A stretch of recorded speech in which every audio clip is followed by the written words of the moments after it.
Bonjour chef. Bonjour Henri. Patrick Henriot, magnifique de vous rencontrer ici à l'école Ferrandi à Paris, alors qu'on vous connaît surtout à Vienne, à la Pyramide, 2 étoiles Michelin, depuis une éternité. Hein. Ouais, on attaque notre 33e année de 2 étoiles Michelin, sans la perdre bien sûr. Ah, vous avez dû en faire des recettes, hein? Disons qu'on a essayé surtout de jouer la carte de la régularité dans cette maison parce que lorsque je suis arrivé en 1989, ma seule et unique on va dire, vocation a été de faire continuer la belle histoire de cette maison qui avait commencé en 1822.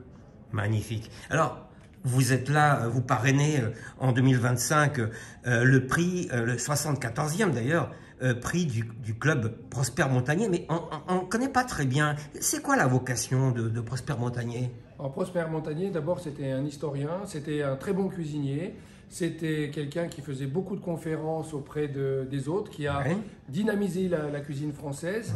Et ce 74e prix culinaire Prosper Montagnier, aujourd'hui dirigé par Francis Durnerin depuis de très longues années maintenant, a gardé cette interactivité de présentation, de formation, de dynamisation de nos jeunes éléments qui aujourd'hui seront peut-être les grands de demain.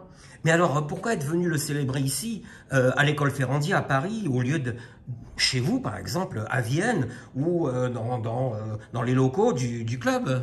C'est historique parce que d'abord, ici, détenu par la CCI de Paris, l'école Ferrandi, je crois, a accueilli près d'une 50aine de concours Prosper Montagnier. Donc il y a une fidélité au travers de ce concours. Et pour ce concours, les professeurs, le comité d'organisation sont toujours extrêmement présents, bienveillants et nous ont toujours accueillis avec les bras ouverts. Alors, et cette année, le gagnant c'est? Alors le gagnant, il est parisien, d'un des plus grands hôtels de Paris qui s'appelle le Bristol. Donc c'est un bel élément, c'est quelqu'un qui a travaillé avec régularité, opiniâtreté. On voyait qu'il était bien prêt, il a été certainement très bien coaché aussi par le chef Arnaud Faye, qui vient d'intégrer il n'y a pas très longtemps le Bristol. Mais aujourd'hui, c'est quelqu'un qui n'est pas prometteur parce qu'il est déjà dans une des plus belles maisons de France. Qu'est-ce qu'il vous a fait comme recette, chef? Alors, il nous a fait aujourd'hui, c'est le président qui présente le thème. Hein, donc, on va présenter le thème déjà pour l'année prochaine. On a toujours un an d'avance à peu près sur les autres concours. Et cette année, c'était le végétal. Donc, alors le végétal, c'est pas parce que c'était la mode. Le végétal, c'est parce que globalement, le végétal, c'est peut-être la chose la plus dure à réaliser dans un concours. Ah oui. Parce que le végétal n'admet pas la médiocrité. La médiocrité d'une qualité de produit, d'une fraîcheur de produit, des assaisonnements, des cuissons, des associations qui ont fait qu'aujourd'hui, ce concours était très dur. Ah, il faut être attentionné alors. Bon. Alors, qu'est-ce qu'il a gagné, cet heureux gagnant? Et comment vous allez l'accompagner dans sa carrière? Alors, on ne va pas l'accompagner parce que à sa demande, on peut pousser, aider, etc. C'est quelqu'un qu'on sait qu'il sera grand de demain, il n'y a même pas de question à se poser. Mais ce qu'il a gagné, en plus, bon, c'est quand même un voyage au Japon, en business class pendant 10 jours. Il va faire le tour du Japon dans les plus belles maisons, dans les plus belles régions et les plus belles maisons du Japon. Ça, c'est quand même un prix qui avoisine autour des 20 000 € quand même. Hein. Et à peu près à côté, il y a bien entre 12 et 15 000 € de prix offerts par les partenaires, du matériel, des casseroles en cuivre, voilà, des livres, il y a des produits aussi, beaucoup, du champagne.